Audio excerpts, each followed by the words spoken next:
Do you want to add shiny gold text to your next video? Here's how. So by the end of this video, you will have the skills to create eye-catching gold textures in 3D that will elevate your projects. First thing we're going to do is go into the Fusion page and bring in a 3D text node. And with that, we're going to drag the media out of the way. With the 3D text node selected, we are going to put in whatever word that you want. In this case, we're just going to put the word gold, and we're going to put in whatever font that you choose. In my case, I'm going to select the Brussels and go with that. From there, we are going to go down to extrusion. And once you're in the extrusion section, we're going to be modifying these. You're going to change the depth to 0.15. Going to select the bevel depth, and we're going to change that to 0.02, and the bevel width to 0.02 as well. With these set, we're going to go back over here to our word gold. We're going to turn the lighting off. Once that's off, you can see the bevel in here. You can see the depth in here.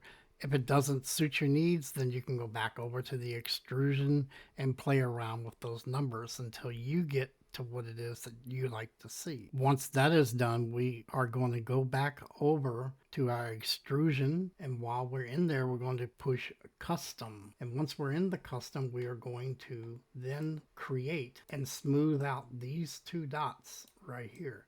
Just highlight them and press the letter F on your keyboard. Then just kind of smooth these out. What they do is they smooth out the bevel inside of the word. They just smooth it out, giving you depth and a better grain feel to it. And we think right there looks fine. Now we're going to apply the 3D texture node. So we're going to control space and bring up the replace 3D material and add that to our node tree. Now we're going to apply the shaders to this. So we're going to go over to our effects, and once in the effects tool, we are going to go to templates and fusion, and inside of there we're going to look for shaders. And once inside of the shaders, we're going to then look for gold bump and highlight that. Once we do, we will see that it actually brings in all of these gold bumps. So we're going to select that and drag it up. From there, we are going to connect the output of the gold bump to the input of the gold material.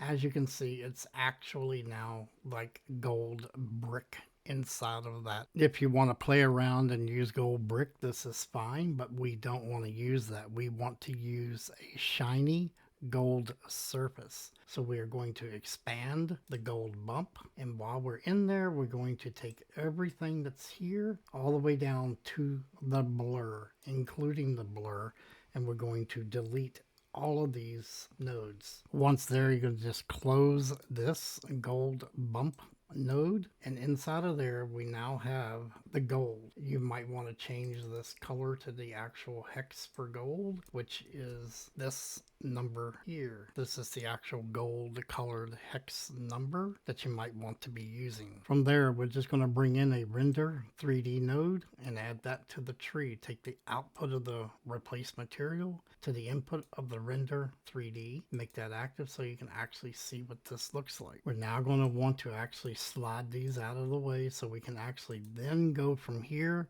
and bring in a transfer 3D node. And with that in the node tree, with this, it is not as shiny as the way we want, and it's also a little too close. So what we're going to do now first is we're going to spread out the words. Click on the 3D text. We're going to go to tracking and expand that a little bit so the words actually separate. And from there, we're going to select gold bump. And with that selected, we're going to go over to the face on strength, and this will give you, if you go all the way up, it'll give you a shiny silver surface. It's okay if you want to play with silver, that's it, but we want gold. With that face on strength, it is shinier, but it's not gold. So what we're going to do now is go to the render 3D, control space, and bring in the color corrector node. And once that's in, we are going to now change some of our settings to be able to make this gold. We're going to put this at 0.5 0.1232. The next one will be 1.0. With the color corrector selected and highlighted, we now see that it is actually gold and it is shiny. If you don't like this color gold or you want to change the color, you can play around with this wheel and or numbers and get the color that you want. With the media out selected and highlighted so that you see what is up here, this is the screen output. You can click on the transform node and then you can adjust however you want. You can see how it is shiny and it is actually moving. You can keyframe this anywhere you want, and then when you go back into your edit mode, you can edit that to whatever background you want. You can loop it and make a good intro, or loop it and have it overlay on whatever project you have.